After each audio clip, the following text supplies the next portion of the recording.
हाय। मैंने जस्ट अभी Tokyo Revengers के साथ कॉट अप किया and dam so much is happening. But कोई इसके बारे में बात ही नहीं करा यार।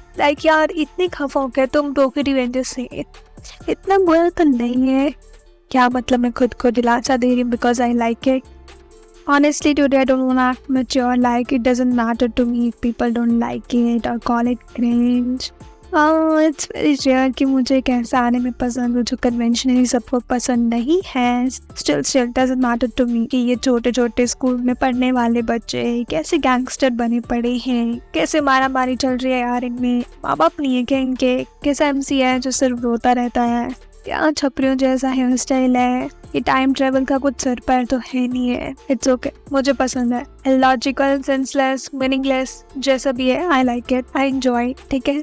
Okay, so now let's talk about it only if तुमने इसको 6-7 एपिसोड्स तक देखा है तो सबसे पहले तो इस सीजन में काफी नए कूल कैरेक्टर्स दिखाए गए हैं, जिसमें से सबसे बेस्ट है Izana. Just look at him, he looks so dope. ये no simping, but he's Mikey's half brother. Damn man, and everything makes so much sense. Like Mikey का बड़ा भाई शिनिचिरो इजाना को लेटर्स लिखता था, वही था जिसने इजाना को प्यार दिया, अपना फील करवाया. जो ब्लैक ड्रैगन शिनिचिरो ने माइकी को देना था वो उसने इजाना को दिया, so that he doesn't feel bad. But since it turned out evil, तो माइकी ने उनको हरा दिया. So it's a total brother conflict now. And I personally totally understand Izana's point of view, yaar. Like, come on, you have to agree. That's a good enough reason for him to destroy Toman. We also get to know the real money maker is Kokonoi. और Tokyo Revengers की सबसे best चीज़ है इसके characters के बीच की bonding and relations, चाहे वो कोकोनोई और इनोपी के बीच में हो या इजाना और काको-चान के बीच में, एंड मैनी मोर. और स्पेशली जब तुम इनकी बैक स्टोरी पता चलेगी, you will just love them.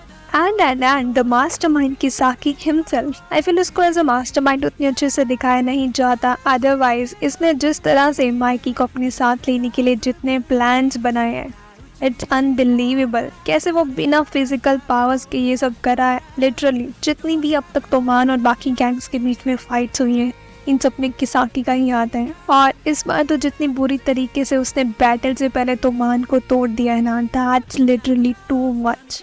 They literally played so dirty this time, which was so shocking. किसाकी ने खुद अपने हाथों से एमा को मार दिया to take down both Mikey and Draken at the same time.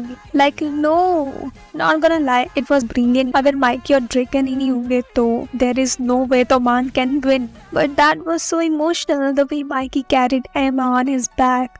Honestly, I felt jealous. Shame on you, girl. They're brother sister. Please. But that conversation was so sad. I know सबको रोना आ गया होगा जब वो बताती है कि she loves Draken और माइकी उसको बताता है it's mutual. It was so heartbreaking. और माइकी ऑलरेडी पूरी तरीके से टूट चुका होता है, और जब ड्रेकन को पता चलता है कि एमा इज डेड, उसको ऑब्वियसली बहुत गुस्सा आता है और वो माइकी को बहुत बुरी तरीके से मारता है. And thinking about it, the whole anime is based कि ताकीमीची को हीना को बचाना है, जिसके लिए वो टाइम लीप कर सकता है, बट ड्रेकन नहीं कर सकता. It's just too sad for them. They can't change it. उनको उसे ऐसे ही एक्सेप्ट करना होगा, and it is so tough. और अब हमें समझ आ रहा है कि माइकी ईविल कैसे बना होगा. He is completely broken, he is empty. उसको इमोशनल सपोर्ट की जरूरत है. और हम देख सकते हैं कि ड्रेकन और माइकी के बीच तो अब चीजें सही नहीं रहने वाली हैं. तो अब कौन है जो माइकी को इमोशनल सपोर्ट देगा? इट्स इजाना, उसका हाफ ब्रदर. एमा ने कहा था कि माइकी अपना दुख शेयर नहीं करता, बट एक्चुअल में he is very weak. He is just a kid. और इजाना भी अंदर से बिल्कुल खाली है. तो इजाना के पास भी कुछ नहीं है, सिर्फ शिनिचिरो ही था जिसने उसके खाली दिल को भरा. और इजाना का कहना है कि उसके अलावा शिनिचिरो ने जिसको भी प्यार दिया उन सबको मर जाना चाहिए. ऑनेस्टली इजाना के लिए भी बुरा फील होता है. और he is actually not the leader of Tenjiku, वो भी किसाकी के अंडर ही है. That's right. क्योंकि किसाकी के घटिया मूव्स और मोटिव्स इजाना के एम्प्टीनेस को फिल करते हैं. और एक बार तुमने नोटिस की होगी कि जितने भी ये लीडर्स हैं, चाहे माइकी हो गया, इजाना हो गया, they all are very emotionally weak. और हमारा ताकीमीची, जिसे तुम घटिया लोग तंग करते रहते हो ये बोल कर कि बस वो रोता रहता है, ही is actually very strong in that department. मतलब वो मार खा खा कर मर जाएगा बट कभी भी हार नहीं मानेगा. He is a kind of person जो शायद दूसरों को बचा तो नहीं सकता, बट लोग उसके ऊपर रिलाई कर सकते हैं.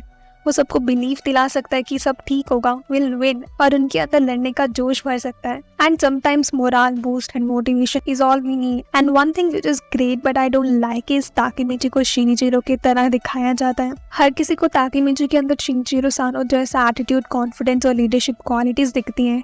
I mean, it's good, but I feel jealous because Mikey be like, I'm the one who found Takemechi first. Like, Takemechi को real importance दी जा रही है सीजन में और वो सबको लीड भी कर रहा है। I'm so happy for you, my boy. अब ये देखना काफी इंटरेस्टिंग होगा कि तोमान तेंजिगो से कैसे फाइट करेगा और सच में उनके जीतने के चांसेस बहुत कम है, तो क्या वो हार जाएंगे?